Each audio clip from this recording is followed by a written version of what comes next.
Repetition of mistakes is one of the most common human experiences. All of us do it.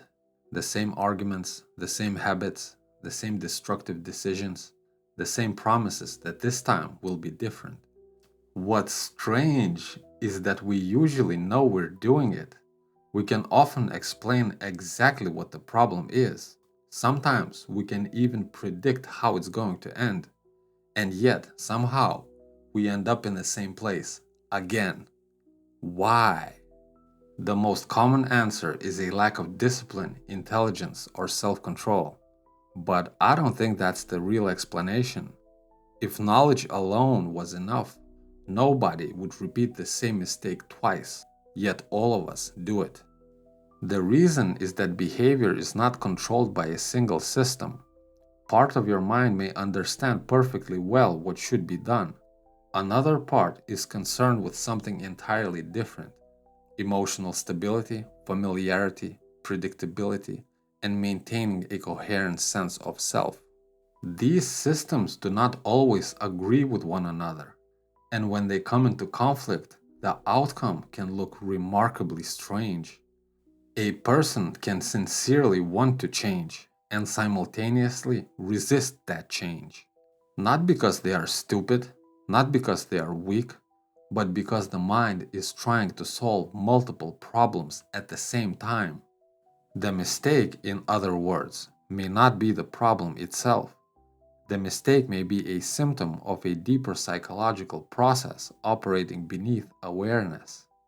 To understand why this happens, we need to look at two systems that are constantly interacting in the brain. One is involved in emotion, motivation, reward, threat detection, and the rapid evaluation of situations. The other is involved in planning, inhibition, long term thinking, and conscious decision making.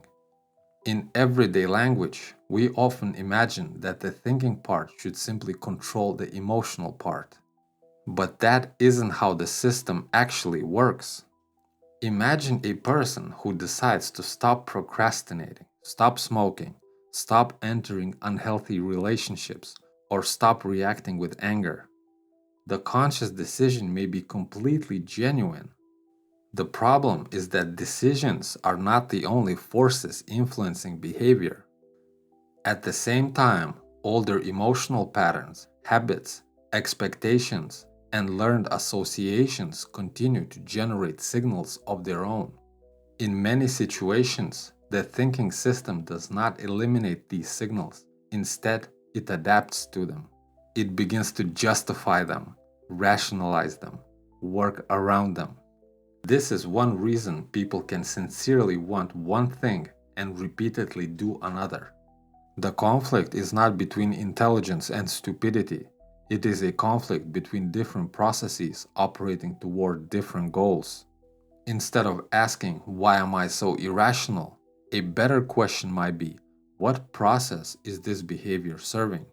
Because behavior that appears self defeating on the surface often makes sense when viewed in the context of emotional learning, adaptation, and self preservation.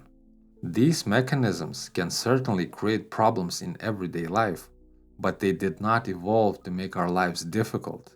They evolved because, under many circumstances, they help us survive, adapt, and maintain stability in a complex world. The challenge is learning when those same mechanisms are helping us and when they are quietly working against us. If you'd like a deeper exploration of these ideas, I have included a link to the architecture of the mind below, where I examine these mechanisms in much greater detail. What repeated pattern have you found most difficult to change in your own life? Let me know in the comments.